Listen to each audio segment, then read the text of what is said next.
Hey, welcome to Wheels and Wings. Today we're talking to George Fernandez after he's completed his Zenith build here at our builder support. So I'm just going to jump straight in here, George. I've got some questions for you. Okay. What helped you decide to build a Zenith? I looked at Zenith many years ago when I was thinking about building an airplane. Life got in the way, so it took a while until I got there, but liked the design, liked the high wing, liked the company. Most importantly, there was builder support available for me for those things that I couldn't do by myself, so that kind of narrowed it down to a Zenith. Now, why did you choose the model, and what model did you choose? I got the 750 Cruzer. I don't plan on doing anything off airport, no beaches or gravel bars, so I want something that I can literally, like the name implies, cruise in. It's a little faster, nice wide cabin, nice little roomy airplane, and just a pretty airplane overall. Now, how long have you been working on this project? 1,018 days. Pretty specific. Yes, it is. So, what would you say is the most rewarding part of building your own plane? Finally seen it leave the ground. So, when or if you decide to build again, what do you think you'd do differently? I like the configuration of this one. I'd probably do a different model, and if anything, the Super Duty is very intriguing to me, so I would probably consider that. Why would you choose a Super Duty over another cruiser? Been there, done that. You know, like a little variety. Now, why did you choose builder support for your project? I'm aware of my limitations. There's certain things that I know that I can't do. There's sometimes a lot of projects on the plane that require another set of hands. I wanted someone who's qualified, who knows what they're doing. Doing it here, since Herman is very familiar with UL power engines and the dynon, I knew that everything would be done correctly, and the chances are that it would work the first time out, which for the most part it did. Great. Well, then this gives us a great opportunity to meet Herman.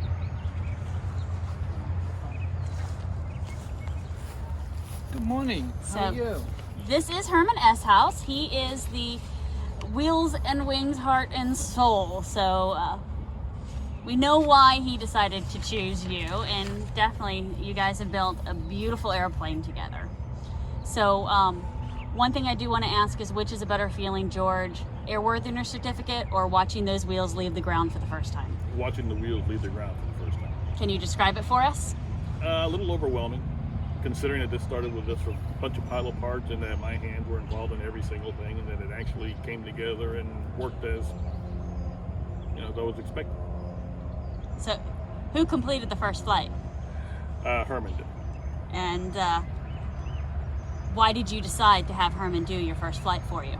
Because I have zero time in these airplanes. I'm a firm believer in transition training, and since Herman is intimately familiar with this type of aircraft, in the event any issues came up, he would know what's normal and not normal, what noises are normal and not normal, and that's something that I don't have the knowledge of, so I thought it'd be safer for everyone involved, and for the continued airworthiness of the airplane, to let Herman do the first flight. Safety should always be a top priority. Absolutely, yes.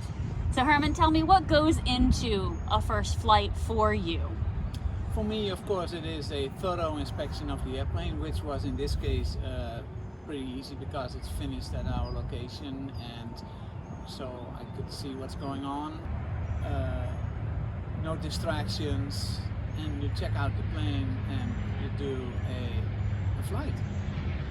So is that any different than if you would go to a customer's location and do a first flight of an airplane you weren't a hand in building? Oh yeah, for a customer, I would spend a couple hours checking out the whole plane, because you're not getting in a plane and just take it off. You wanna do more or less like a 100-hour inspection to just double check if everything is done correctly. Now, George, why did you choose UL Power for your power plant? Good reputation. Most importantly to me was power to weight ratio. You can see I'm a full-size human being, so payload became very important to me. I like the faded control. Don't have to worry about carburetor heat, mixtures.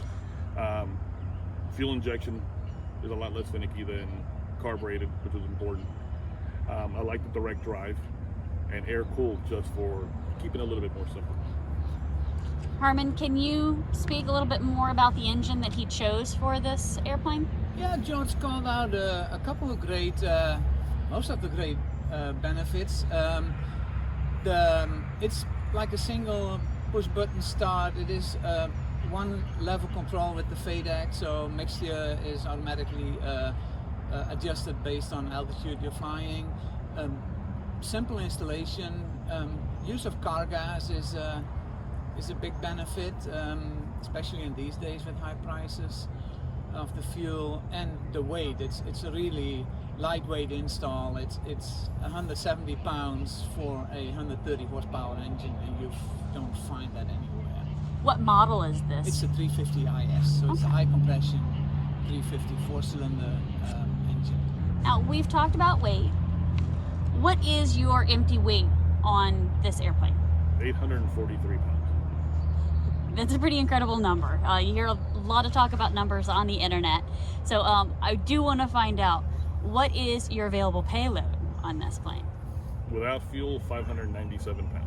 That's like full fuel, 2 people, and about 50 pounds of luggage. Would you agree? Yes. I mean, that sounds like that could actually be a beautiful cross-country trip. Oh, absolutely. Now, you have a Dynon panel, is that correct? Yes, sir. Why did you choose your panel set up the way that you did? Again, Herman's a representative for the company, so has a lot of experience with it. I like the more modern technology where all the information is contained in one package. You can set up the screen, you know, to make it more comfortable for yourself, to give you all the information you need, less information. I only went with one radio, just again to keep weight down and keep things simple. And again, since Herman was a very capable installer, about 99% of it worked first time out. Of course, there's always a few little adjustments you have to make, and those have been done already. Herman, I noticed when I was looking through the airplane, I'm not seeing any breakers. You know, how did you end up doing that? We use the VPX remote control unit, which has automatic breakers installed. So you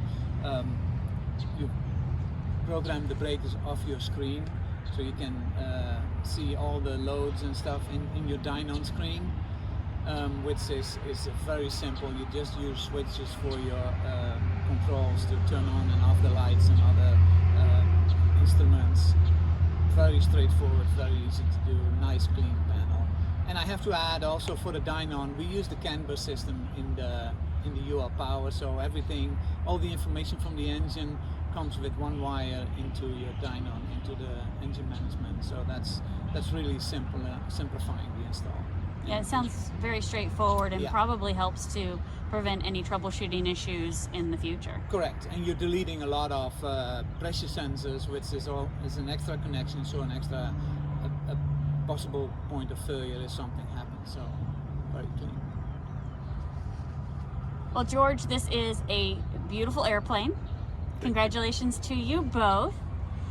I mean, I can't wait to see this flying. It's 40 hours off. I can't wait to see you back here at this airport. So congratulations. It's been a pleasure working with you, and can't wait to see you again in the skies. Can't wait to be in the skies myself. I'll see you all soon. Congratulations. Thank you, sir. Thank you. Thank you for joining us at Wheels and Wings, and we hope to see you soon. Bye.